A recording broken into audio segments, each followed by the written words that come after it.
Good morning, everybody. If I could ask you to take your seats. We'd like to begin this morning's session. Thank you very much. I'd like to introduce myself to those of you who are not familiar with my presence here. I'm John Smolinski, and the Executive Director of the Wakefield Area Chamber of Commerce. And on behalf of my comrades and partners in this event, Megan Day, who just disappeared. Megan, you can't hit a moving target. Is that why you keep moving? Did you learn that from Mike? Megan Day, the Executive Director in Stoneham. Megan, here, thank you. And my other colleague, Rob Reiner, over here on the left, North Reading. For some reason, they're spreading out. I guess they don't want to get hit with the same bullet. I can't keep track of where they're both going, but they're out there somewhere. So they do a wonderful job, and I can't thank them enough and all of you for being here and supporting us. And it's always important for us to be able to get together like this to share our common themes and our common thoughts and the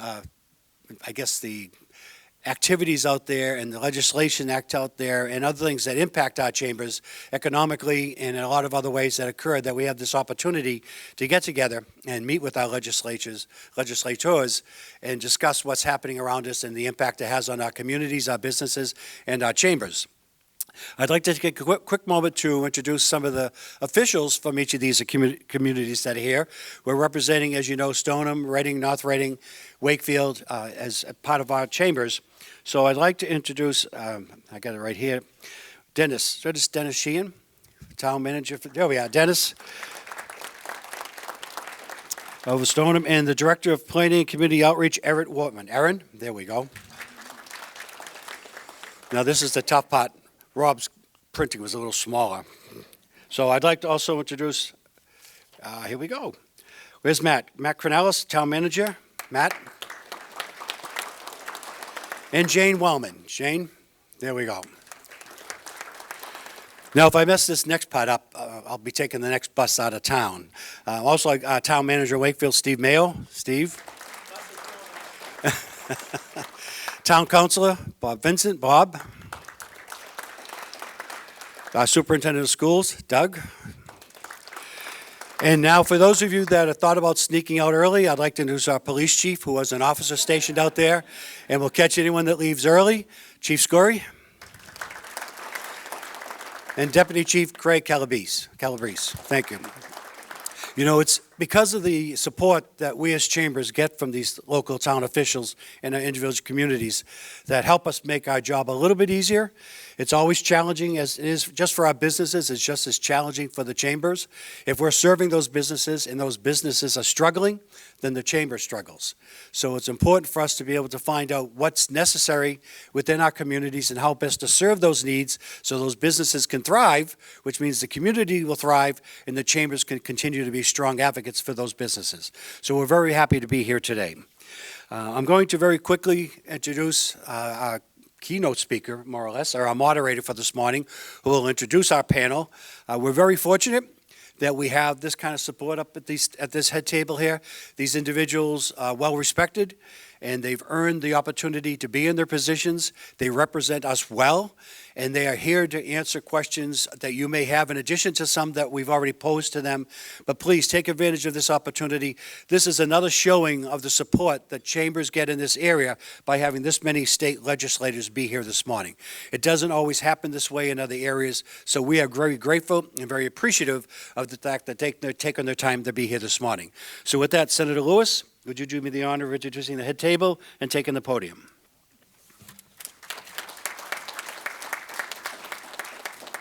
All right, good morning, everyone.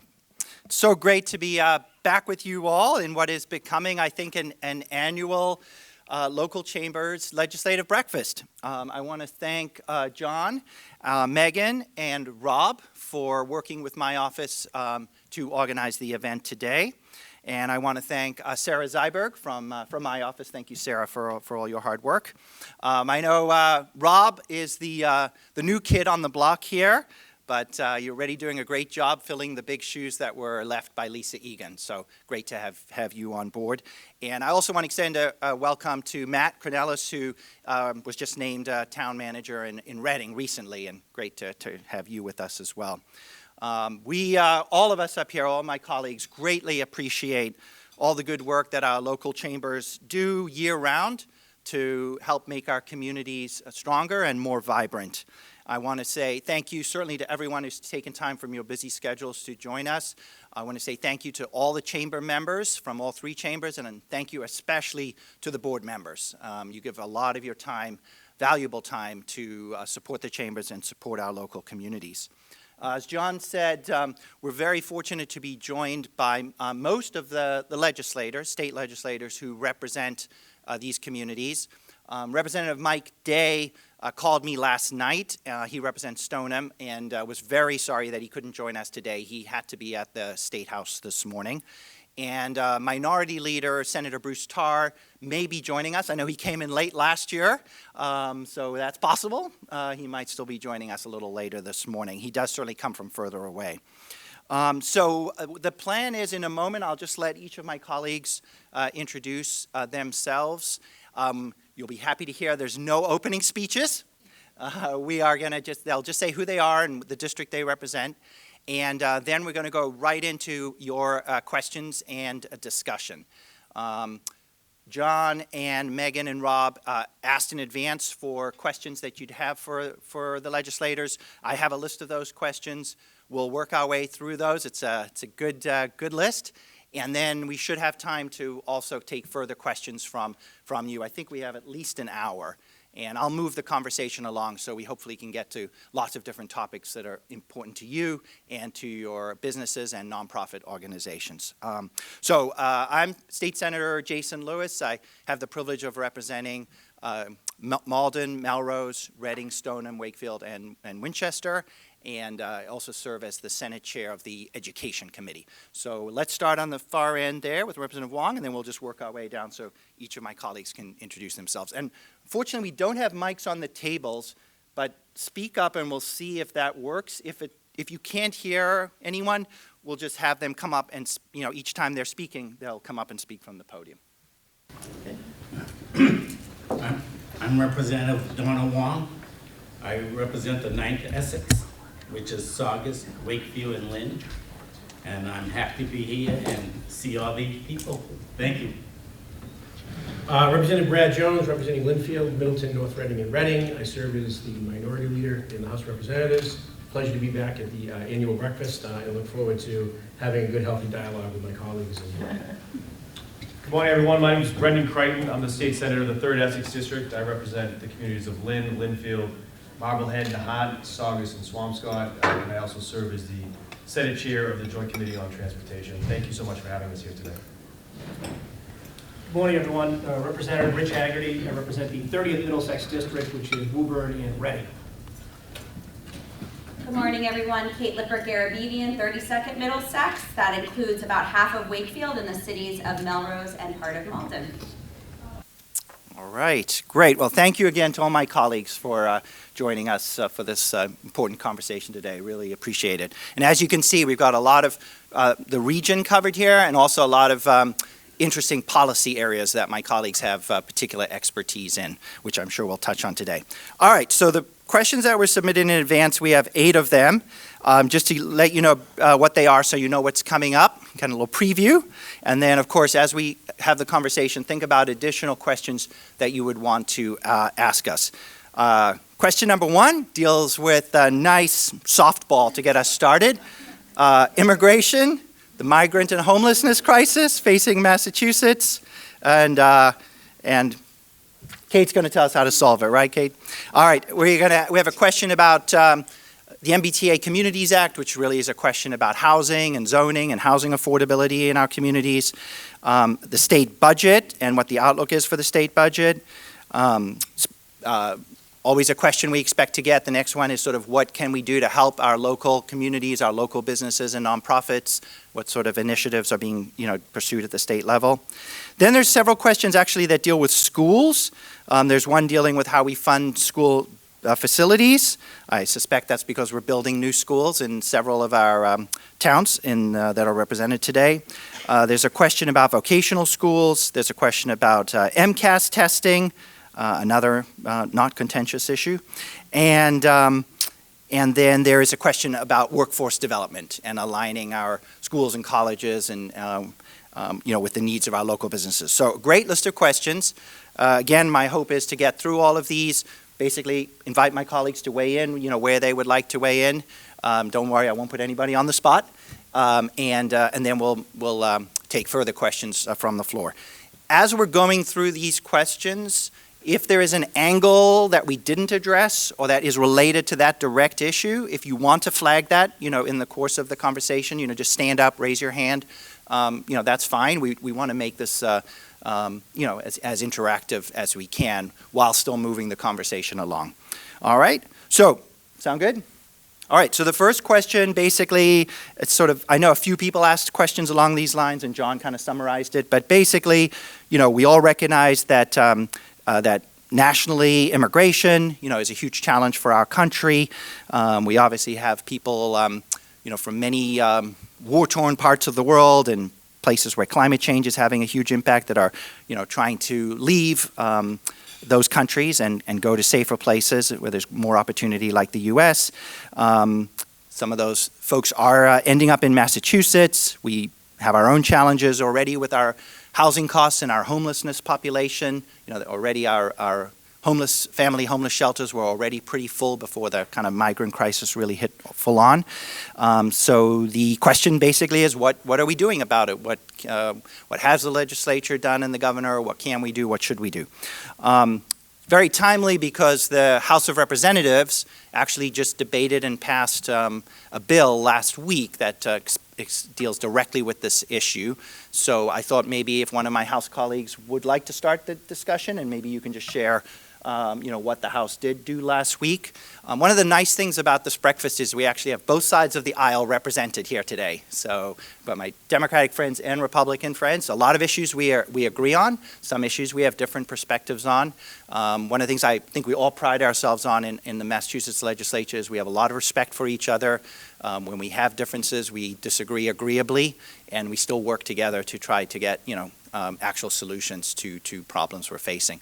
So I don't know who wants to go. Rich, do you want to kick it off? All right. It's a nice, easy one, so I'll take the easy one first. So last week, let me give a little context. So everybody is obviously aware of the challenges we're facing within our EA system right now.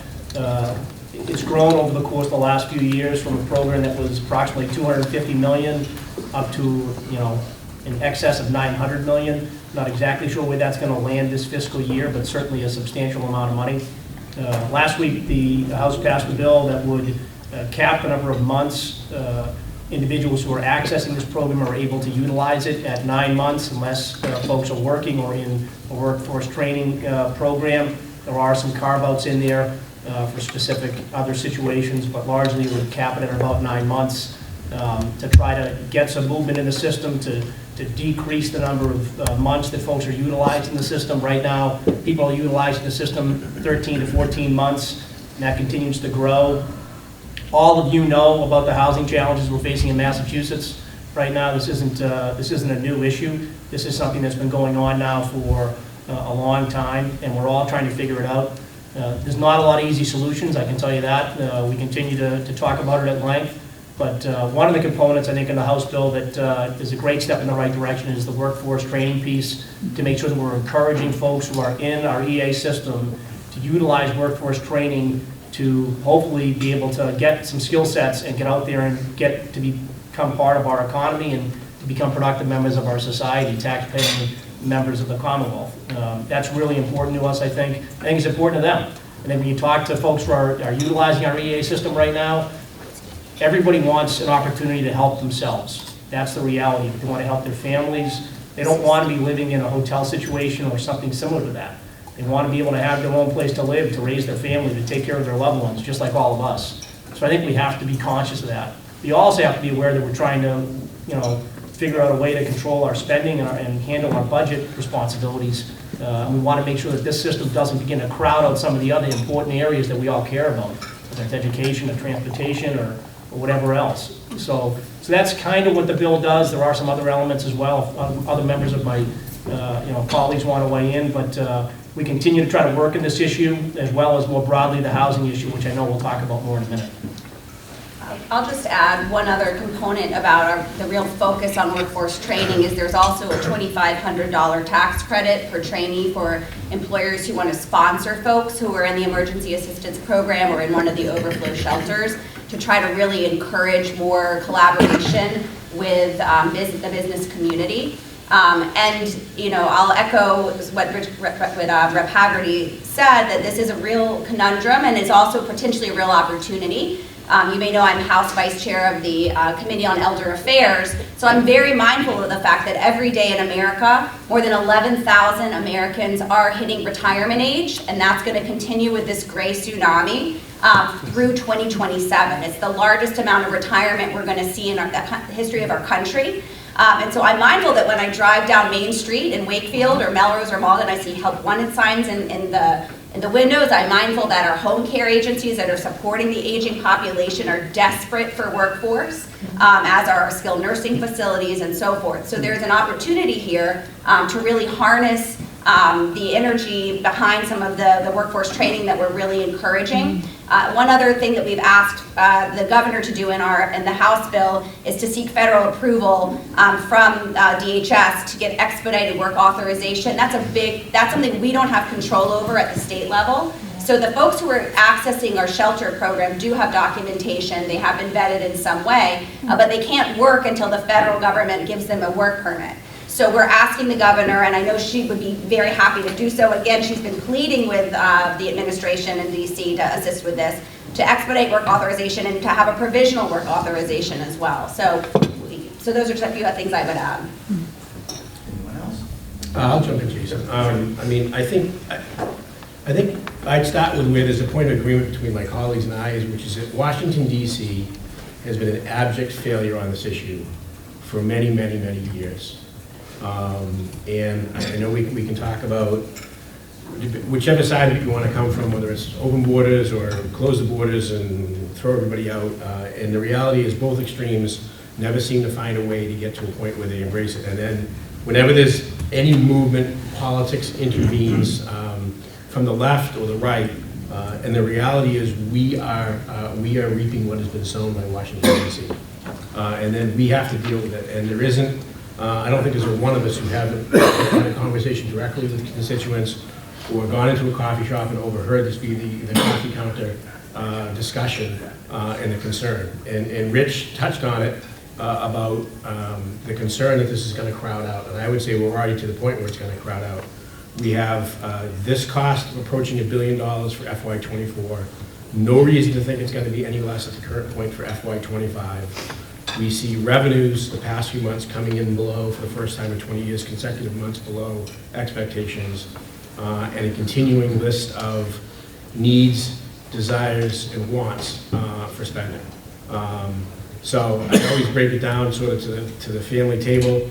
You got a smaller turkey than ever and more people coming over for Thanksgiving than ever, and it's trying to make everything work. And I think we as a legislature, we've had some disagreements, but unlike Washington, we always try to continue to find a way to have our disagreements in a way that allows us to disagree in an agreeable way and then work together on the next issue.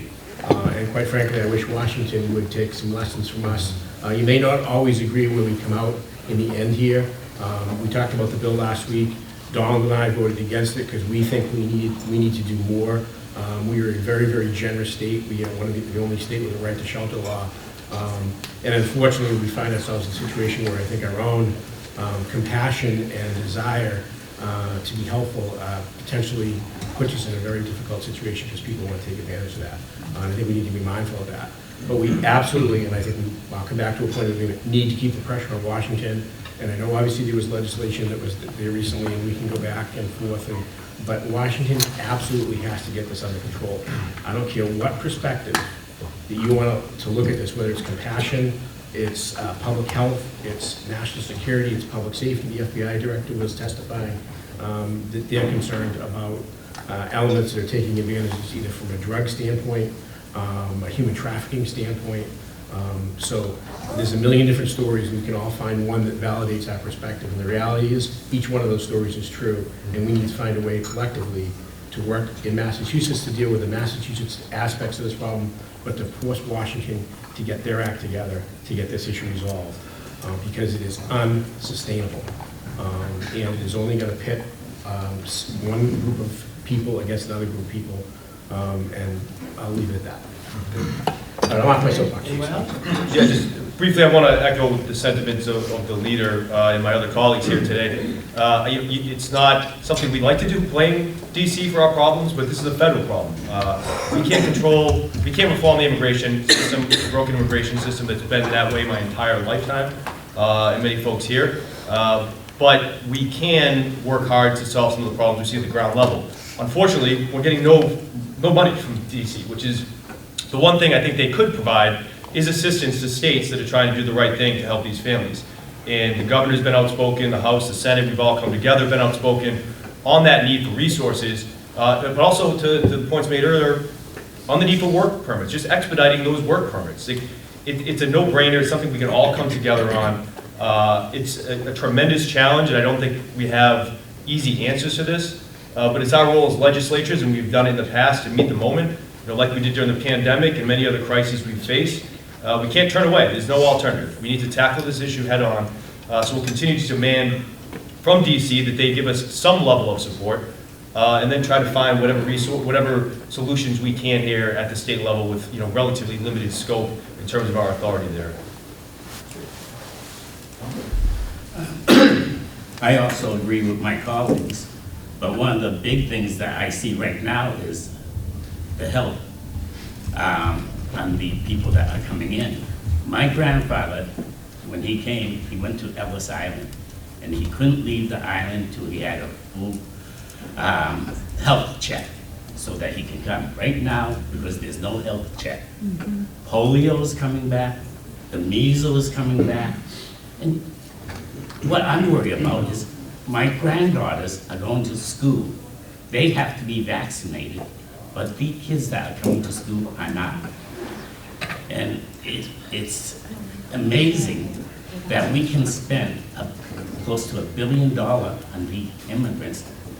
But before this, before we had the immigrants, we had the veterans, our seniors, and everything else. And all of a sudden, we find money, $1 billion. What happened before? We should have had $1 billion taking care of our own people first. Like my mother always said, you have to be healthy before you can help other people. And that's what we have to do. We've got to build up the Congo to be a healthy state and work with other people. All right, thank you for that. I was going to move on, but Representative Wong got me riled up a little bit. So just to make a few quick clarifying points. First is the people that are qualifying for shelter services. Yeah, by the way, our policy is only for families and pregnant women. That's who has the right to shelter. But the people that qualify for that are here legally. They came in, they surrendered to the Border Patrol at the border or wherever they came in, Logan Airport, and they have applied for asylum. So these are people that are in process to see whether their asylum cases will be approved. And the problem is that the immigration courts are so backlogged that it can take years for them to actually be heard. But who knows, for each of these individuals, whether they will qualify. I would think some of the people coming from Haiti and some of these conflict zones in Central America, may well qualify and meet the definition of asylum. I just wanted to clarify that. And the workforce piece of this is huge. I mean, I think you all know how challenging it is to find workers in the retail sector, in the hospitality sector, in the human services sector, caring for our elderly, our children, our disabled. Huge, huge challenge. And Representative Lippert-Garabedian touched on how that workforce is aging. This is a potential solution to that problem. These are people who want to work, and would love to have these opportunities. But they do in some cases, they certainly need work authorizations, they need some training and some supports, and then they can be self-sufficient and contribute to our society and our economy. And I would give a lot of credit to Governor Healy. She actually, her administration, by pushing Department of Homeland Security, they actually were able to stand up work authorization clinic, which was actually held at Camp Curtis Guild, just near here. And that was apparently very successful. They got a lot of people processed. There were a lot of pro bono attorneys who helped out. I'm sure they're going to continue doing that. But that was a way to expedite work authorization so people can get jobs, and then they can leave shelters. And then the challenge they face is finding affordable housing. So let's move on to that easy topic, from the frying pan into the fire. So housing. I think everyone recognizes how, particularly in the greater Boston region, we've seen the cost of housing skyrocket, whether that's to buy a home or to be able to rent. And this is a major threat to the vitality of our region. It's pricing out our young people who graduate from our fine colleges and universities and then have trouble staying here. It's a big challenge for working families, for our school teachers, police officers, nurses, plumbers, just folks who are working families that want to be able to live in their communities, and also for seniors who are trying to downsize and others. So the legislature and former Governor Baker did a number of things to really try to tackle this, both on the zoning side as well as on the housing programs, different ways to support the construction of housing at different price points. One of those was the MBTA Communities Law, so-called. And for those of you not familiar with it, it was part of a larger economic development bill that we passed, I think it was 2 years ago now, maybe something like that. And basically it requires that cities and towns that are served by the MBTA, which is more than you would think, actually it covers the entire greater Boston region, do have to zone a certain size district within proximity to public transportation for multifamily housing by right. That doesn't mean building huge apartment buildings. Multifamily housing can be duplexes, can be triplexes, can be small developments, and yes, it can be larger ones as well, but communities have some control over that. So the question that was asked is, that there's clearly been some pushback against this law. I think everyone's familiar with the situation in Milton, and the governor and attorney general have taken some action because Milton voters, voted down their MBTA community zoning plan. So the question that's being asked is, with this pushback, is the legislature and the governor going to make changes to the law as a compromise? If we were to do that, what about the communities that have complied or in the process of complying? How would that affect those communities? And more broadly, I think it's a question about just our housing challenges. And I'm opening it up, but we certainly recognize that building more housing is a very challenging problem for our communities. There's infrastructure issues, there's traffic concerns, there's school enrollment challenges. So this again is a very thorny problem like the one we talked about before. But we're not shying away from it. We are committed to working to address it. So opening it up here, anyone who wants to talk specifically about the MBTA Communities Law and how that's going, or more broadly on housing. So Senator Crine, you want to start? Yeah, I'll open by confessing that it was my bill. It was my amendment in the Economic Development Bill. I appreciate that, but I feel like it's time to own up to it. No, so I think Jason did a great job explaining it. I mean, we gave Governor Baker, a lot of flexibility in Secretary Keneally to create regulations. I mean, the idea is if you get the great benefit of having public transportation, which for a lot of our Commonwealth does not have that benefit, that you should at least allow for, not mandate, but allow for the construction of multifamily. And Jason already outlined it there. So we started with that premise, and the governor, to his credit, hats off. They rolled up their sleeves and they created more robust, I think, regulations than we anticipated in terms of production. He cared very much about that. Governor Baker did a lot of work in terms of production, which is really the only way we're going to solve our housing crisis here. Some of the highest costs of home ownership as well as rent in the country. So it's a difficult thing. I'm a former city councilor in Lynn. I served 6 years there. We did zoning reform. It's very difficult. It's probably the most difficult decision you can make as a local government is deciding on land use issues. So I get the pushback. I understand where communities are coming from. I think we as a legislature, believe strongly, well, sorry, I shouldn't say that. We have differences of opinion here at the table, but I think seeing how this plays out, being flexible to the point that doesn't detract from the overall goal, which is creating more housing in this Commonwealth to bring prices down, to make your businesses more competitive in terms of having a workforce that can actually afford to live here. So that's the ultimate goal. Each city and town is done their best to comply. I've had a number of communities in my district that, were very upset initially with the regulations. There were some alterations made then. I think at the regulatory side, I'm sure this administration and other administrations will take a look at each case. I don't know that we as a legislature are prepared to go back and roll any of this back statutorily. The crisis is just far too great for all of our communities that we're seeing. So that's just my opinion here, and it feels good to finally tell everyone this one. It's the first step, Brendan. There you go. Everybody clap for Brendan. Never accuse this particular politician of not owning up. All right, others who want to weigh in on this? You don't have to, of course, but there are lots of questions. Jason, Go ahead. I appreciate Brendan's comments, and this has come up in, at least had conversations in 3 of my 4 communities, and I agree with Brendan. I don't think we're going to go back and repeal the law. I don't think that's even on the table. So if communities are saying, oh, well, what's the appetite, that's not going to happen. I do think maybe from a regulatory, maybe even from a discrete statutory standpoint, maybe there's a tweak here or there.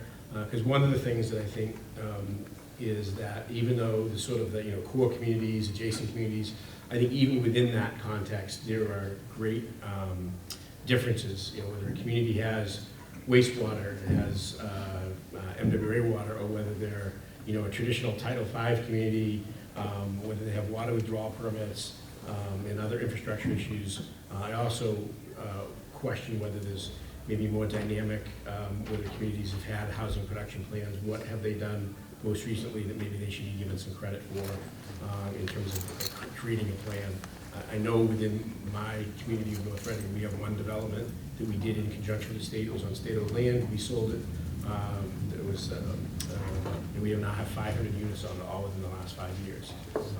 So we wanted to make sure maybe that's the zone if the state's receptive, but if they say that can't be the zone, then I'd say, well, we've already done 500 units, which represents more than 10% of our housing stock replenished in town. So I think there needs to be a more dynamic process to recognize, sort of like look at each community from a state perspective and evaluate what can be done. And I'm not saying not to push communities at all, but I think that maybe not maybe as structured or strict as it is right now. I'll just echo the leader's point about if you want dynamism and flexibility in a large issue like this, then the statute being written more broadly and then enabling regulatory, discretion is the right way to go, because they can be more nimble at the executive branch in terms of revisiting a policy, opening up a regulation, thinking a little bit more about diversity of context among different communities. I did a community conversation last fall, virtual, with the new Executive Office of Housing and Livable Communities. So we, the state, recognize that housing is the biggest real issue in our, in the Commonwealth, and so we elevated housing to its own executive office under the current administration. It's something the governor recommended and we totally agreed with. And so that office was on. I had the City of Malden leadership on, and then a number of nonprofits in this area and folks who are helping renters or first-time home buyers. And 201, every single person said the #1 solution to our housing crisis is increasing the supply. And so that's, to Senator Crichton's credit and, and to the current administration's attention, that's what we're aiming to do. And we recognize that can be challenging, but it's a necessity. Jason. Yep, Representative Wong? One of the things I would like to see is developers work with towns and cities and build apartments or condos where they can rent to buy. That's something that I look at, because once they have something that they know is going to be their own, they're going to take care of it better. And not only that, it builds a community of people that want to work together, and hopefully that's better than just renting out. Rick Jones, did you want to add another point? Nope, I'm good. You're good? Just have one quick thing. It is a controversial topic, but this is also an enormous economic issue for our state. I think that can't be lost on any of us in this room. At the end of the day, making sure that people have places to live is critical with regards to businesses when they're making decisions about where to set up shop, where to grow their business. All those things are enormously important to our long-term economic growth, and that's why we look at this so seriously. So I just remind people of that, because there's no doubt this bill was controversial. It's controversial in almost every community in the state, whether it's Milton or anywhere up here. But at the end of the day, you know, there's times when we're 351 cities and towns, and there's times when we're one Commonwealth. We need to make sure that we continue to keep the door open for business to come here, set up shop, grow their business, and continue to drive our economy so we can invest in all the other areas that we care about, whether it's education, or whether it's transportation, or other areas that are so important to all of us in this room. All right, very good, thank you. And you may have heard that Governor Healy a couple months ago proposed a major new housing bill. She calls it the Homes Act, and the legislature is considering that bill now. It's making its way through. That would recapitalize a lot of our different housing programs for building housing at different affordability levels, and it would also have some policy pieces in it. So particularly for our municipal officials in the room, it would do some things around accessory dwelling units, so-called ADUs. It would create a real estate, essentially transfer fee on high-end real estate sales that would then go back into local affordable housing trust funds. So these are all issues, again, that people don't all agree on, but we are considering them now in the legislature, and anyone in the room who's particularly interested or knowledgeable on this topic, I encourage you to follow up with whoever your state rep and state senator are. We want to hear from you, because this is an issue that is really at the top of our agenda, and we don't have to pass Governor Healy's bill as she filed it. You know, the legislature's looking at it. I'm sure there's some pieces of it we will like and include, some pieces we won't include, some new things that she did not propose that we might look to include. And we have to get this all done by the end of July. That's when the two-year legislative session basically wraps up. So a lot of big issues are in front of the legislature and the governor between now and the end of July. One of those, as it is every year, is the state budget. So we have a question here about what are our plans to deal with state budget issues? You know, we had some surplus years. A lot of that was thanks to all the federal money that came in during the pandemic that really pumped up our economy and increased tax revenues, and as well as money the state and local governments received, and a lot of businesses and nonprofits received directly. The gravy train has ended, and fiscal times for our state and for our municipalities as well is not as rosy, as it has been the last few years. So the question is, how do we plan to deal with the state budget challenges? And then kind of a dig at the legislators. Why are we always the last state to finish our budget each year? Fair criticism. Who wants to talk about the state budget? You're always mean faces. No one's. Oh, that was John's question. Okay. All right. It is true.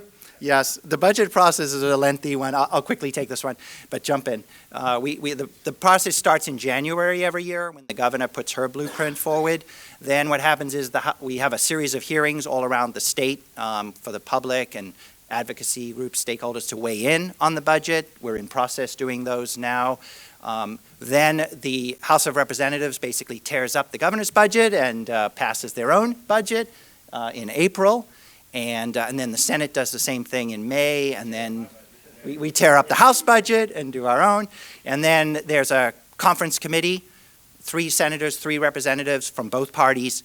That is, and this is true with any legislation that has to be reconciled, and it's their job to reconcile it. So that's where unfortunately, we often bleed into the next fiscal year, because that committee takes a while to work out some of the issues, where there's differences between the House and Senate, and invariably that some of those differences are thorny.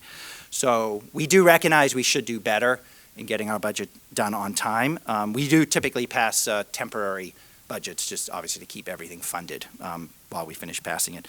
The bigger picture here is that things are going to be a lot tougher, for the next fiscal year, and we're seeing that already in funding for schools and local aid and various other state programs, compared to where we have been.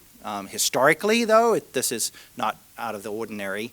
And the state did do, a state legislature, Governor Baker, Governor Healy did a very good job managing our state's reserves. So we do have very healthy reserves as well. But obviously, we want to save those for a real, true rainy day, where we are potentially, in or going into a recession. That's when we would look to draw on those reserves. So again, on the budget, if you have anything you want to weigh in with us in the question period today, feel free to ask about something or weigh in, or follow up with any one of us about your priorities. I know many of you in the room have areas within the state budget that are very important to your organizations. We definitely, appreciate hearing from you, and that helps us prioritize as we do the budget process. Yep, Rep. Jones. I know in part of the question, there was talk about, we've tapped the rainy day fund, and to this point, we haven't tapped it. We have an over $8 billion, we have a very, very robust rainy day fund, the highest it's ever been. I will say, and to credit the Healy administration, this was my public leader, one of the creative proposals was to John, use- sorry, just try to Oh, speak okay. up. We wanna make sure everybody can One of the hear, creative so- proposals from the Healy administration was, because of all the federal money, was to use the interest on the stabilization fund to create a pool of money, I think up to $750 million, if memory serves, to be able to more nimbly react to matching funds, to match federal dollars. And one of the areas that came up was, the bridges down on the Cape.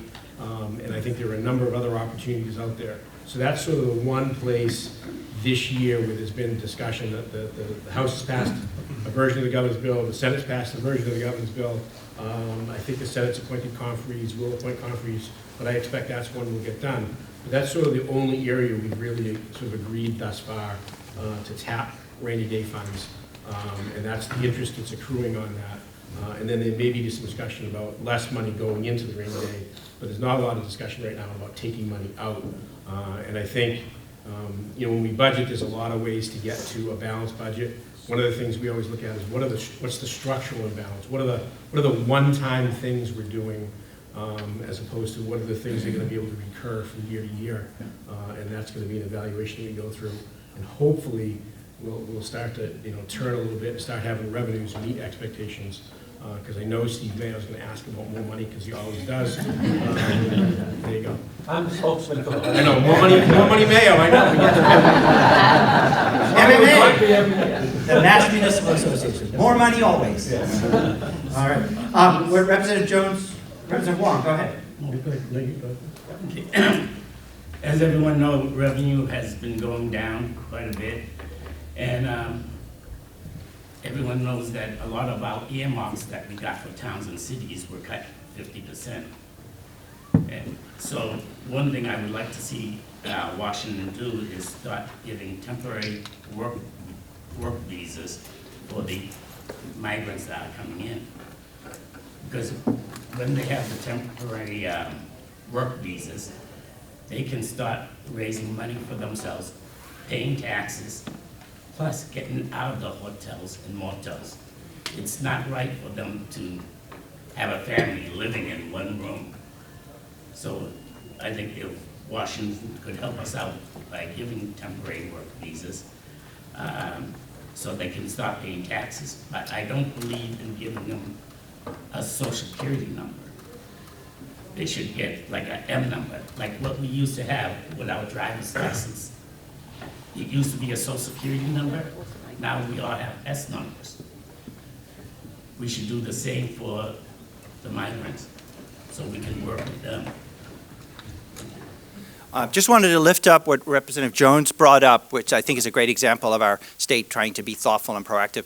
The bill that he mentioned that both branches have passed to use some of that interest that the stabilization fund, the rainy day fund, is spinning off, is to match federal dollars. So as you probably know, there was a major bipartisan infrastructure bill the Congress passed by President Biden signed.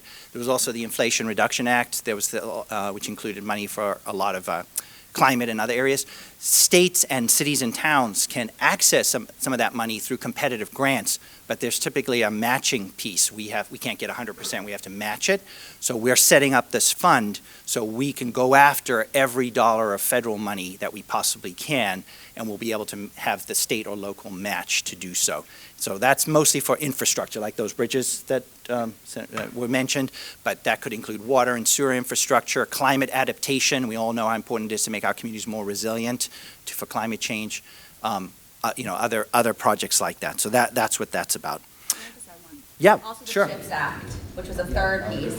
And part of the question that we received was sort of what are, and I think you already said this really well, Senator Lewis, was sort of what are also within the budget. Obviously, the biggest part of that is the funding, but there also can be policy considerations in a budget bill as well. And so that was a question sort of about how will the budget support the business community. And by way of just one example, the supplemental budget that we just passed last week in the House, which was predominantly around our emergency assistance program, also included a proposal to make permanent a couple of pandemic-era business-related policies that we've stood up, one around outdoor dining, which was much more of a cumbersome process to try to accomplish for municipalities prior to the pandemic.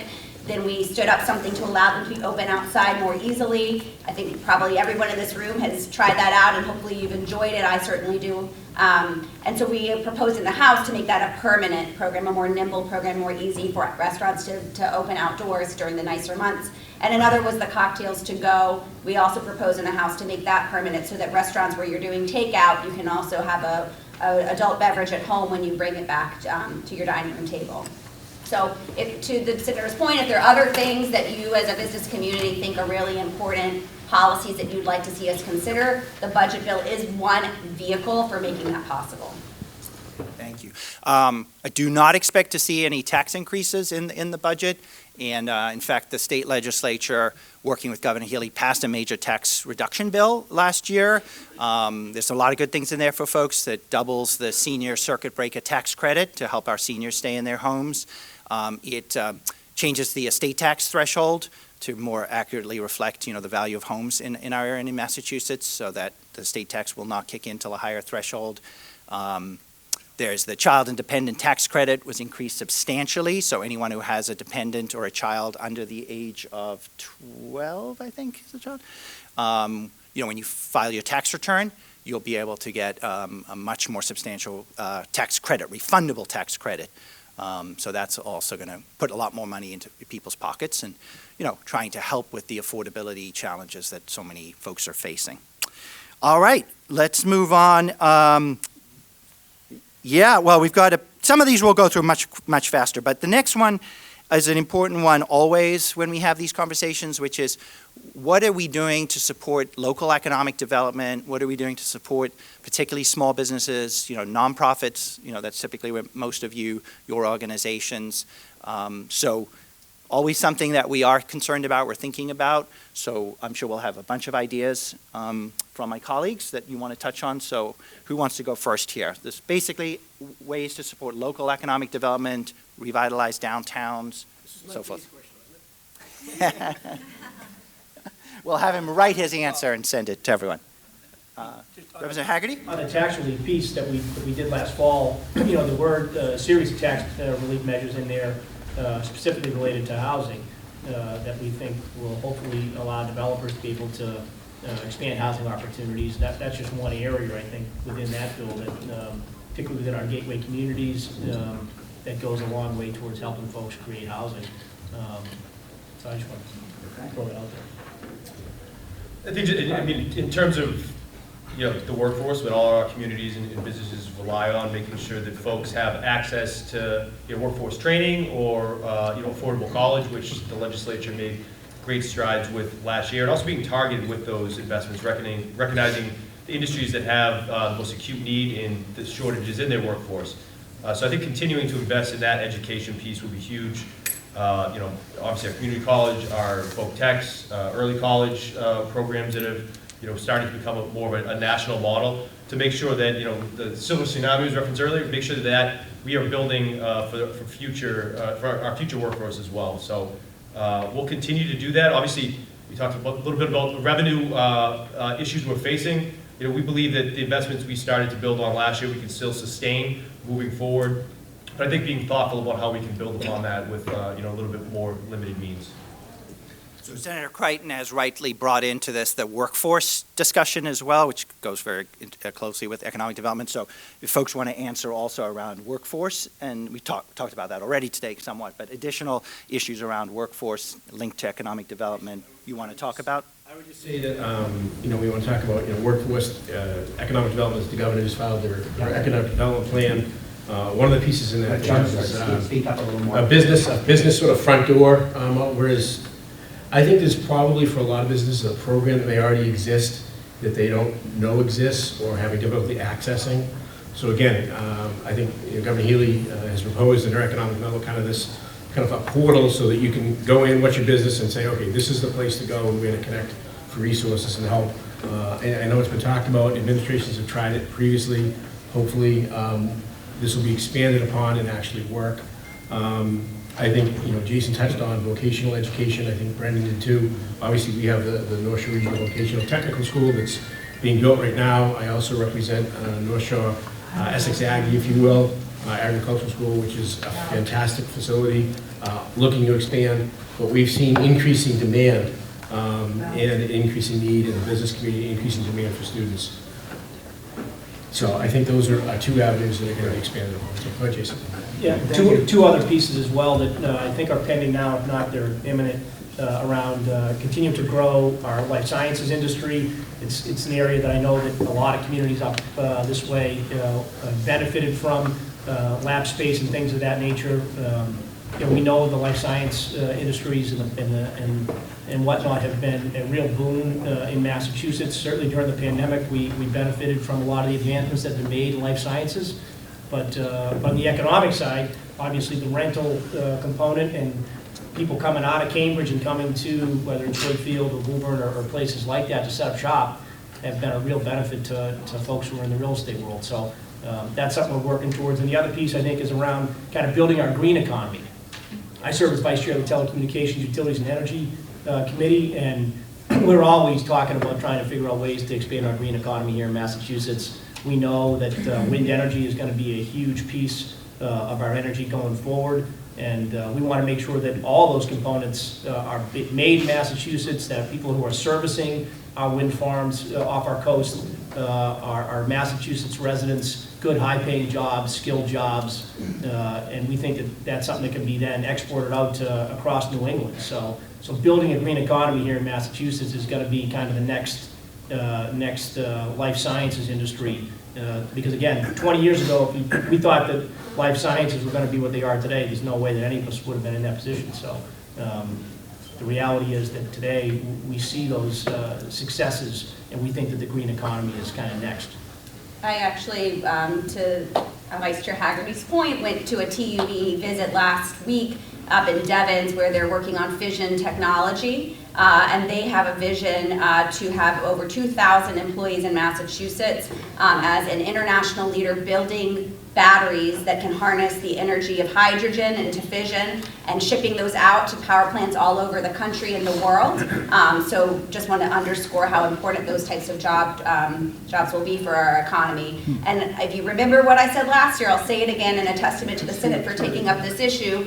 Childcare is a huge component of our economic development priorities, and I commend the Senate on passing. I think you just did later this week. We're passing. I wouldn't put my money. I would put my money on that something will come out of the Senate. I also want to say that I'm very proud of the House and the Senate and the legislature and Governor Healy for really prioritizing this area in our budget bills. We've put in historic funding for our early education and child care centers with the C3 grants, which have been a lifeline to keep them open and right-sizing them for workforce. As someone who very recently, and maybe others at this table, continue to access childcare, it's so important for people being able to get to work where they feel confident that their young members of their family have a safe, quality place to go that they can afford. And without that, many parents, particularly women, are not re-entering the workforce. So that's really important. Great. Lots of good points. President Wong, quick point here. One thing I want to say is that not everyone not every student wants to go to higher education, college or university. The trade is something good to look at, because some of the trades even pay you to learn while you're going to their schools. So that is something that, instead of paying the college, get paid to go. Indeed, and we're very excited that the Northeast has broken ground on its new high school, which will be a wonderful, larger and modern, with additional new programming that will be available to our students and families in this whole region. The governor, another bill the governor has proposed, she's been very busy lately, is an economic development blueprint. So a lot of what we've been talking about are strategies that she has in her bill around how to continue to expand the life sciences industry. We're global leaders in that space. How to really capitalize on the green economy, as Rep. Haggerty said. Climate tech. As you probably heard, our first offshore wind farm is up and running. I think we're the first in the nation, and we've got very ambitious plans to continue to grow offshore wind. Obviously, that's going to provide affordable, clean power for our homes and businesses, but also it's a huge economic opportunity for our state. So there's a lot in there, and for larger and smaller businesses and communities. One thing I'll mention is there's a piece the governor included in her bill, which is actually a bill, an issue I've been working on for many years, which is to help address workforce shortages in the healthcare sector. And I imagine healthcare might come up in our questions in a moment, but it basically creates more well-defined paths for foreign-trained medical professionals, whether they were trained as a physician or a nurse or an occupational therapist or a dentist in their home country, and they immigrate to the U.S. So that they don't have to end up being Uber drivers, but they can actually fully practice to the level of their license, and we can do that while ensuring high-quality care. So very pleased the governor included that in her economic development bill. All right, so we on time, we do have until 10 a.m., but if you have to leave before then, we'll say goodbye to you, but we're going to keep going. The next few questions are mostly about schools, and we'll take those quickly, and then we're going to open it up to all of you for further questions. So the next question is about the way the state supports the building or renovating of new schools. Like we've been going through with Stoneham High School, we're in the process with Wakefield High School. We talked about the Northeast. There's a school in Reading, an elementary school. There may be some others as well in North Reading and Linfield. So the state school building program, the MSBA, does reimburse. There's been some challenges with that program because of the cost inflation and how much construction costs have gone up, and the MSBA essentially capped how much the per square foot, which has meant lower reimbursements. But fortunately, with a lot of pressure from the legislature, the MSBA has raised that significantly. So we're seeing a big benefit for the Wakefield project and as well for the project in Reading. And the legislature also included a plan as part of the budget last year to provide supplemental funding for projects that were really disproportionately impacted by the inflation during the pandemic. We've never done that before. That was highly innovative, actually. And that program is now leading to supplemental MSBA grants. Stoneham is receiving one, and the Northeast project's receiving one, and about 30 projects statewide. So that, and a lot of that will flow back to local taxpayers as well, which will reduce the burden on local taxpayers. The next one is about vocational schools, voc-tech education, which has come up several times. The specific question is about the admissions process and whether we should move to a lottery. I'm actually quite familiar with this issue because as the chair of the Education Committee, the legislation to make this change to the admissions process was evaluated by our committee, and the committee did release a modified version of the bill, which would allow for what's known as a modified lottery that's vocational schools could consider when they have more students applying than they have seats. That's where this issue comes in. I think we all agree the real solution, though, is to expand the seats so that there's more opportunities for students, and a number of my colleagues have brought this up, who want to pursue alternative paths in high school to be able to pursue those paths, whether it is vocational, technical, career education, early college programs, apprenticeships and internships, that there's a wide variety of options for our high school students that they can pursue. And so we are doing a lot already to help our high schools to expand those kinds of programs. The next question, and then we're going to turn it over to the floor, relates to MCAS testing and the use of, currently, students have to take the MCAS in grades 3 through 8, and then also in 10th grade. That's required under federal and state law.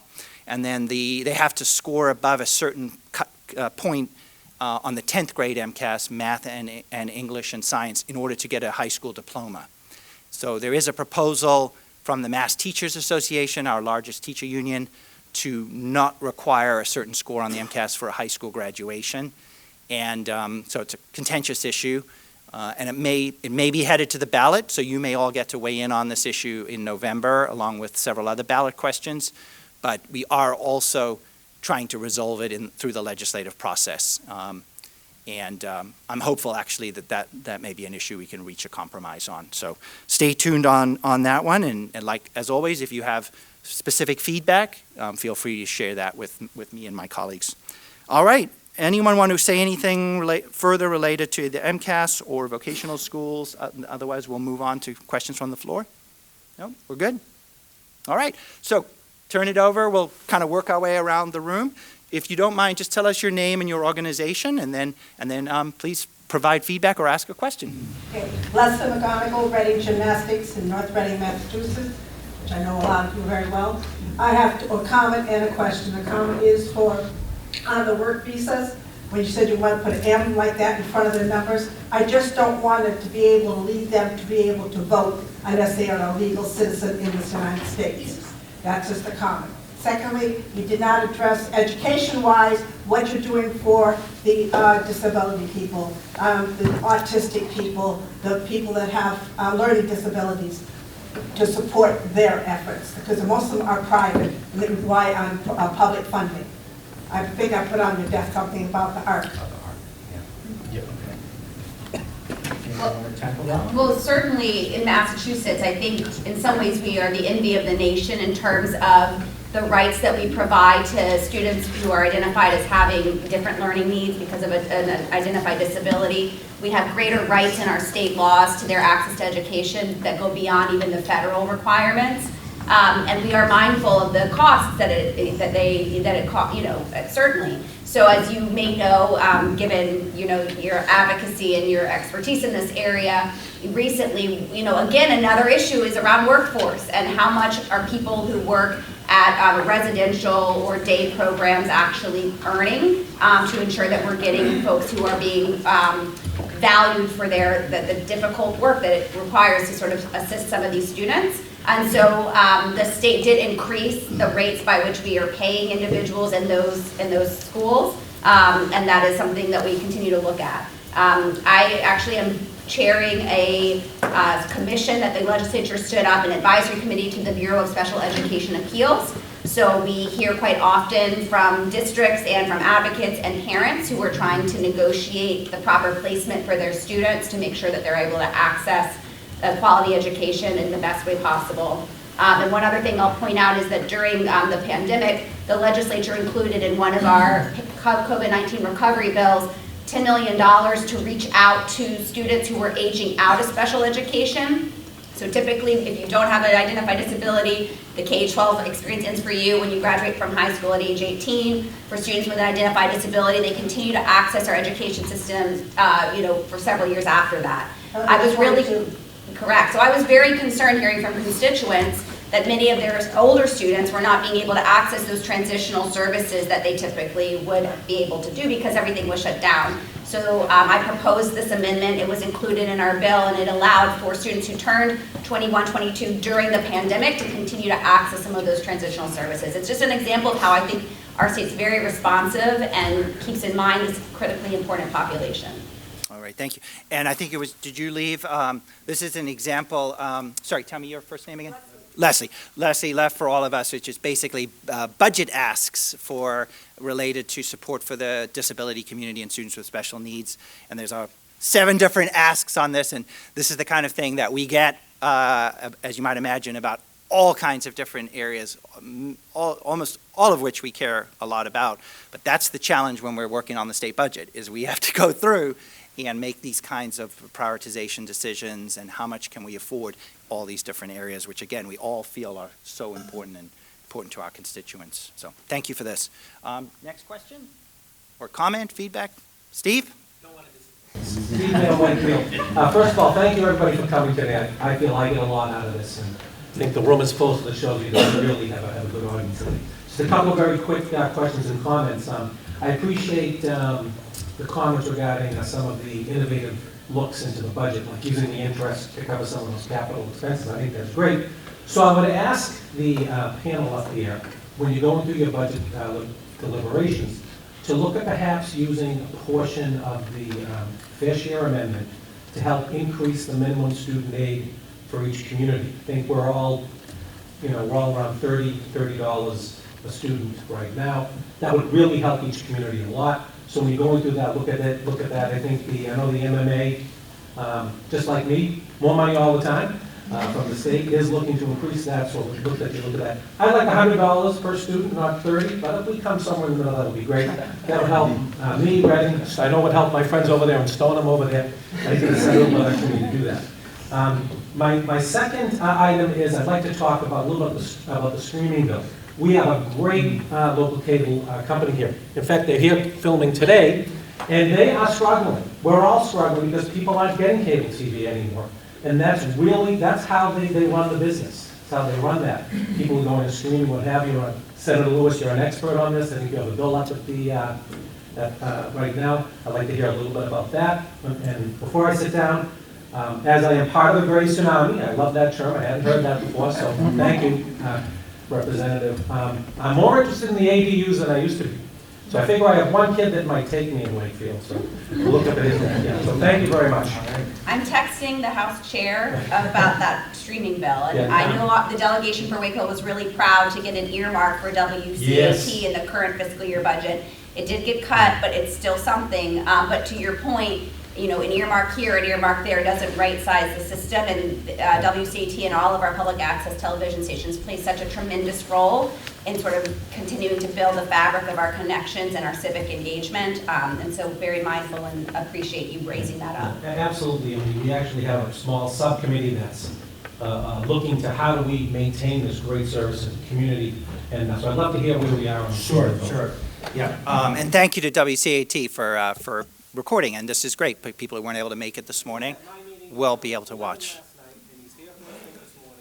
He has school committee tonight, which means 12:30 in the morning. So thank you. Yes, so we all are familiar with our wonderful local community media. They cover our local government meetings and sports and local events. They help people stay connected in the community. They do a lot of streaming now online and podcasting and all that. And traditionally, they've been funded with a fee that goes on customers' cable bills. But of course, people are cutting the cord on cable. So that revenue stream is drying up. So a bill that I filed along with Representative Machino, working with Mass Access, which is the group that represents them, would instead replace that with a very modest fee on streaming services like Netflix, Hulu. As you might imagine, the streaming services don't like that, and they're opposing it. But again, if we don't come up with some solution, either the money's going to have to come out of local taxpayers' pockets to fund them, or the community media stations are going to shrivel up and die. So thanks for bringing it up. Thank you to my colleagues for your support on this, and hopefully, like we said, Steve, the Mass Municipal Association will get behind this. Good. And the other thing on Steve's point about school funding, I think I can speak for every one of my colleagues up here. There's nothing more important for us when we do the state budget than funding for students of all needs. And so I certainly am hopeful that the legislature may be still able to do better than what the governor did when it comes to the what's known as the Chapter 70 formula, the per student minimum. Anybody else want to weigh in on what Steve raised? Okay, moving on then. Yes. Hi. Karen Miller of Stoneham. I'm concerned about the huge drastic cuts to the special education children and what the superintendent is proposing for the coverage for these children in the upcoming fiscal.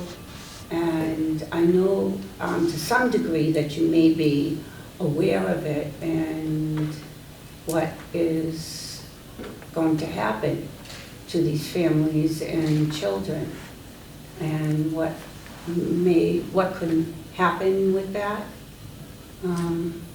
Too bad Rep Day isn't here today.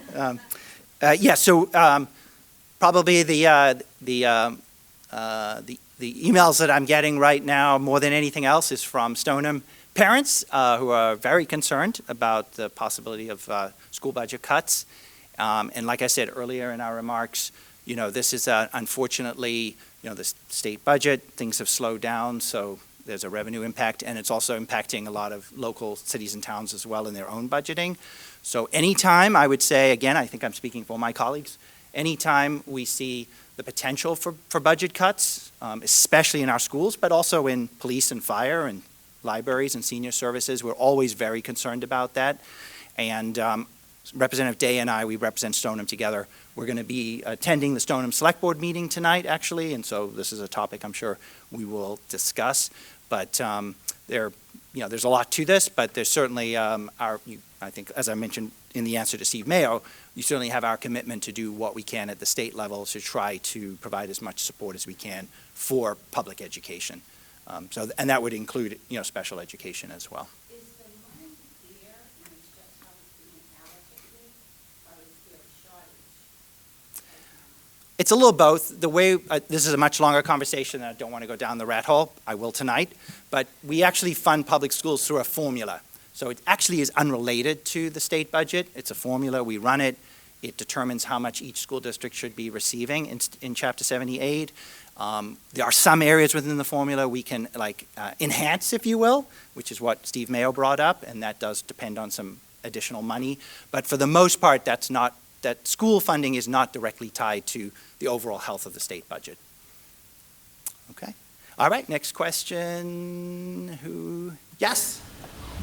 I kind of hesitate to ask this, but being non-political, said a couple weeks ago on TV by one of the presidential candidates that he would deport millions of immigrants, and that would cause there's a cause and effect, and that we started the conversation today regarding immigration and immigrants.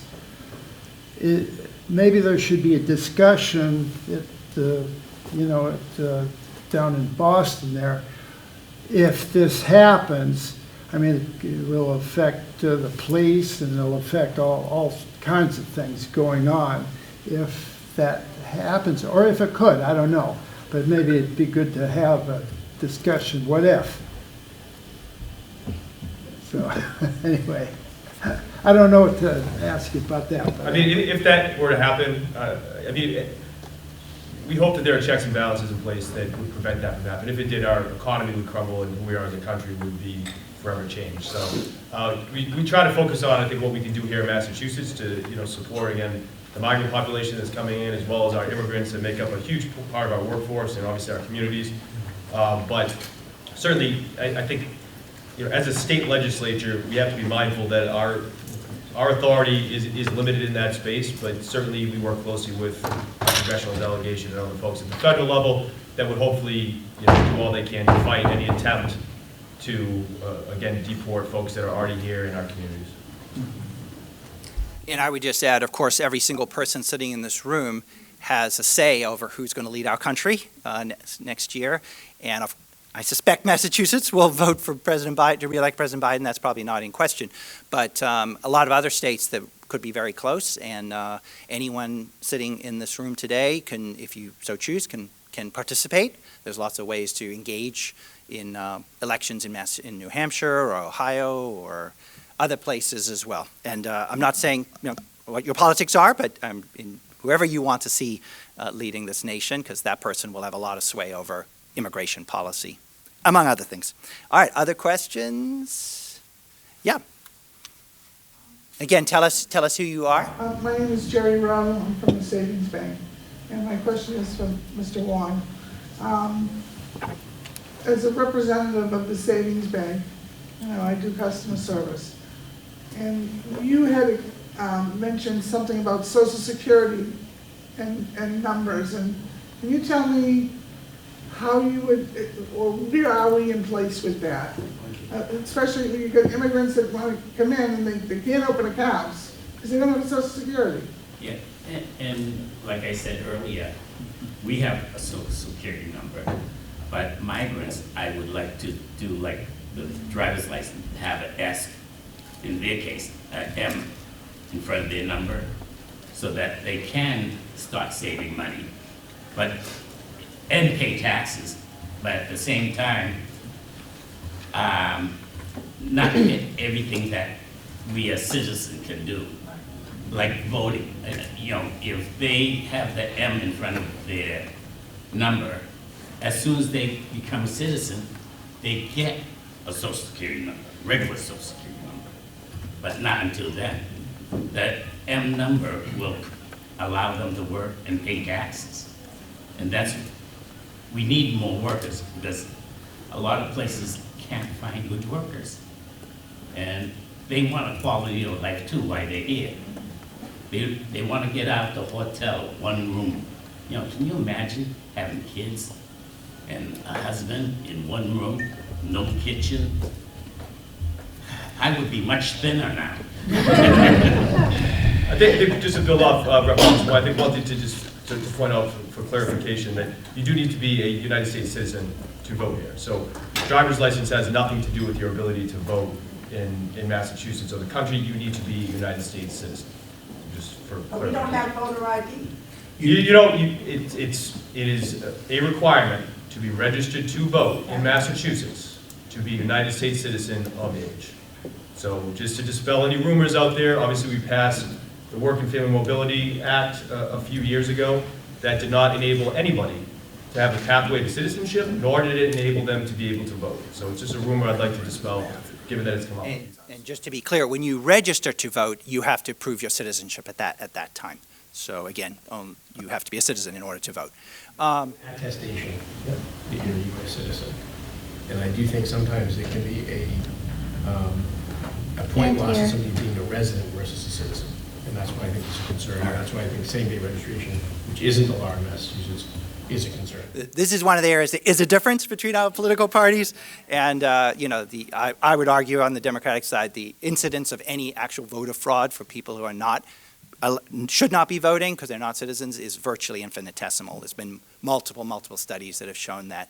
All right, let's move on from that to another easy topic. No one's brought up transportation or healthcare. We have the chair of the Transportation Committee here, and there's a lot going on in healthcare. Yes, hi. I'm so sorry, my question is not regarding those. Okay. I'm Liz Whitelam. I own Whitelam Books in Reading, and I'm a member of the Reading Chamber of Commerce. I have a question about commercial tax rates. So every year we have the exciting conversation in Reading, and I'm sure other towns, about the split tax rate. And every year the conversation goes, boy, it's kind of a shame that the little guy on Main Street is paying the same tax rate as Home Depot, for example, in my town. So I'm wondering if any of you would consider exploring a tiered commercial tax rate as part of your budgeting process. Because we have tiered taxes in other avenues, and so I would love it if somebody could explore that in terms of the tax rates, because our towns are like, oh, it's a state level policy that dictates how taxes are levied against properties. And so at the state level, could you pursue some sort of tiered tax rate so that the Home Depots of the world might be paying a different rate than a smaller commercial property? Representative Jones and I did take a meeting fairly recently to discuss this very topic, specific to Reading, around the opportunity, more specifically around providing relief to smaller commercial entities. And I think that's something we're continuing to have a conversation on. And it would be more of a local option to allow communities to either opt in or not. That's up to them. As we know today, commercial property rates are different by community. Some people do a full shift of 1.75, others do a smaller shift depending upon how much commercial property you have and perhaps see that makeup looks like. But certainly it's something that's important to take a peek at, to make sure that we're supporting, our small Main Street businesses in a way that, is worthy of them. So it's a great question. There is in the law right now a small commercial exemption, but before we get to it, I think it's 12 or 14 communities that have taken advantage of it. So Rich and I are looking at, because it's Reading meeting, whether there's some way to tweak that to maybe make it a little more flexible for communities to look at so that they can target small businesses in an easier way to hit the threshold. But there's, like I said, only a handful of communities that do it right now, and some of them are very small. So. All right, great. Well, we are bumping up against 10, so maybe one more question. I suspect some of my colleagues will be able to stick around a bit longer, so if there's something you didn't get to ask or you want to talk to us individually, feel free to just come up, after the program. So do we have one more question? Yes, Dennis. In regard, Dennis Sheehan, Town Administrator, Stoneham. In regards to housing choice, I understand the transportation infrastructure premise of it all. The governor is proposing sort of this stick mentality, and I don't think there's enough of the carrot for the communities that are early adopters. So when we do apply for infrastructure grants, the communities that are really super early adopters, like many of us are, there should also be sort of that carrot to sort of make better infrastructure investments like Stoneham's downtown and the infrastructure in the communities. Yeah, great point. That's very good feedback. And as mentioned earlier, building additional housing is critical, but you also need the infrastructure, right, to support that. So they do definitely go hand in hand. All right. Thank you again to all three chambers. Thank you, John, Megan, and Rob. I really want a special thanks to my colleagues for joining us, for your sharing very informed and thoughtful perspectives. I feel very fortunate to serve in our state legislature, and as you saw today, lots of areas we see eye to eye on. Some areas we might have some differences, but again, we work together to try to actually solve real issues, facing us, and it's a great privilege to work with all of you. So thank you very much, and I'll turn it back to John, and we'll close it out. And then again, if you have some additional questions or feedback, come see us, or just follow up, email us. You can email us. All of us have office hours. The easy ones. We all typically have office hours in person, and you can always come see us if you want in our communities. You can message us on social media, whatever works for you. Thank you all very much. Thank you, Senator Jason. Just one last thank you to all of you for being here. On behalf of my colleagues, Megan in the back, who has actually sat still for a while, I'm glad to see. Rob from Reading, Megan from Stoneham, we greatly appreciate your support. Chief, apparently we didn't need your services. They didn't slug it out up here, so it was all fine. But I had him in the front row, Jason, just in case it was necessary to come up and separate you gentlemen. I want to thank Representative Wong, Minority Leader Jones, Senator Creighton, Senator Lewis, Kate Lipper-Garabedian over here, Representative Haggerty. From my perspective and my dealings with these individuals, I've had a great communication and a great support, particularly Representative Kate Lipper-Garabedian, Representative Wong and Jones in our area do a lot to support our chamber, and I cannot thank them enough. Most importantly, we cannot thank all of you for being here to support us as well, because you're the groundswell that makes our boats rise.